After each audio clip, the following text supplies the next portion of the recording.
जय सिया राम मित्रों। आज मैं आपके साथ कुछ इन्फॉर्मेशन शेयर करना चाहती हूँ। हम सभी लोग पूजा करते हैं भगवान की, पर अगर हमें ये पता हो कि हमारे इष्ट देव कौन हैं तो हमारे लिए कार्य आसान हो जाता है। क्योंकि अगर आप इष्ट देव की पूजा निरंतर करेंगे तो ज़रूर ही आपको फल मिलेगा, और वही एक प्रभु हैं जो आपका कल्याण करते हैं।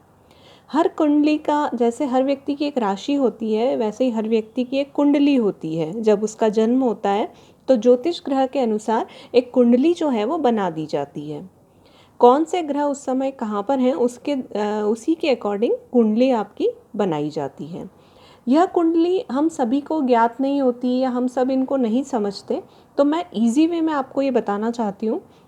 इस तरह का जो कुंडली, जिसको हम लग्न कुंडली कहते हैं, ये आप इजीली आपकी जन्म पत्रिका में देख सकते हैं। और अगर आपके पास आपकी जन्म पत्रिका नहीं है तो आप कोई भी मोबाइल ऐप यूज़ कर सकते हैं, जिसमें आपको 3 चीज़ें डालनी होती हैं। नंबर 1 आपका जन्म का तारीख, that means birth date. Number 2 आपका जन्म समय, that means birth time. And number 3 place, location, कहाँ पर जो है आपका बर्थ हुआ है। तो ऑटोमेटिकली वो ये इस तरह की लग्न कुंडली आपके लिए जनरेट कर देगा, जिसमें कुछ नंबर्स होंगे और कुछ प्लैनेट्स के नाम लिखे होंगे। ग्रह, जो हमारे 9 ग्रह होते हैं, उन ग्रहों के नाम लिखे होते हैं। तो हमें ये सब चीज़ें यहाँ नहीं समझना है, हमें सिर्फ ये देखना है कि कुंडली अगर हमारी ये है तो इष्ट देव कौन होंगे। तो आपको ये कुंडली जनरेट करनी है मोबाइल ऐप के द्वारा या आपकी जन्म पत्रिका के द्वारा। और फिर इस हाउस के अंदर, इसको हम बोलते हैं 5th हाउस इंग्लिश में। ये आपका जो है वो 5th हाउस होता है। अगर मैं ज्योतिष भाषा में बात करूं तो इसको पंचमेश कहते हैं, और यहीं से हम इष्ट देव निकालते हैं। और ये वाला जो आपका हाउस होता है, इसको 1st हाउस कहते हैं, और इसको हम कहते हैं लग्नेश।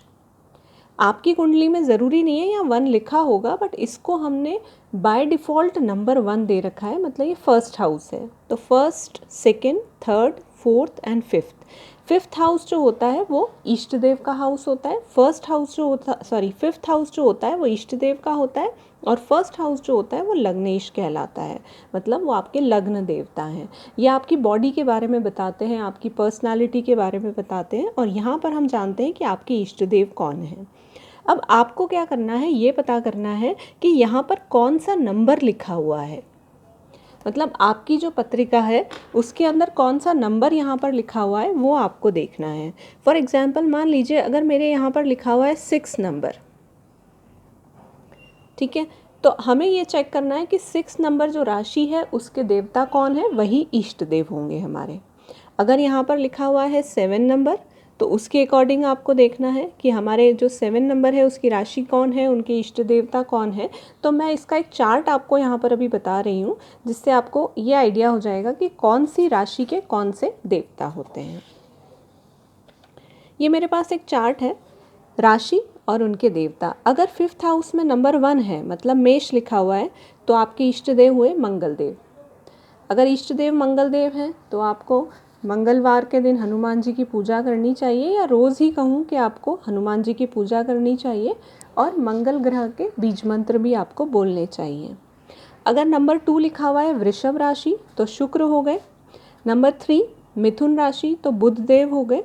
शुक्र देव के लिए माता जी की पूजा की जाती है और शुक्र ग्रह की पूजा की जाती है।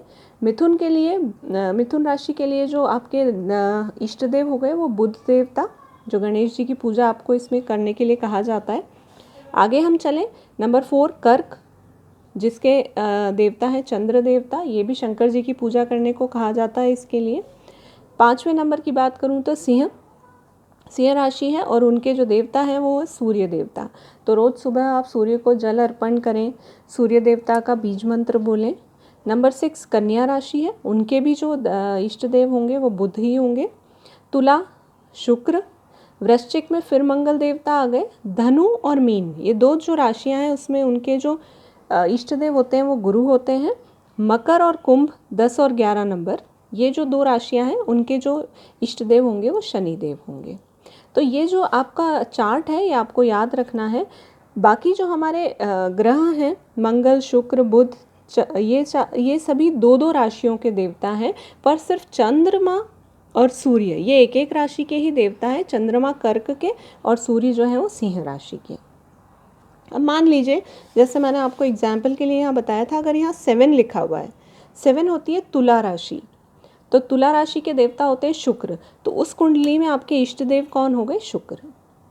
अगर 6 यहाँ पर लिखा हुआ है तो कन्या राशि, मतलब बुध देवता आपके क्या हो गए? इष्ट देव हो गए। अगर मान लीजिए यहाँ पर लिखा हुआ है 12, 12, तो 12 के होते हैं हमारे मीन राशि, मीन राशि मतलब गुरु, तो यहाँ पर इष्ट देव कौन हो गए? गुरु। इसी तरह से आपके लग्नेश भी आप निकाल सकते हैं कि लग्नेश कौन है। अगर मान लीजिए यहाँ पर आपका लिखा हुआ है 10, तो 10 किसका होता है? मकर राशि, मकर राशि यानी शनिदेव, मतलब आपके लग्नेश कौन हो गए? शनि देवता। लग्नेश में अगर आपके लग्नेश शनि है या फिर मंगल है तो व्यक्ति का जो जीवन है वो बहुत संघर्षमय होता है। तो ये सब बातें दोस्तों बहुत डिटेल में होती है कुंडली की, बस मैं आपको इतना ही ज्ञान करवाना चाहती हूँ कि इष्ट देव को आप कैसे निकाल सकते हैं। तो इससे रिलेटेड अगर कोई क्वेश्चंस हैं, कोई क्वेरीज हैं तो आप ज़रूर पूछिएगा। थैंक यू, धन्यवाद।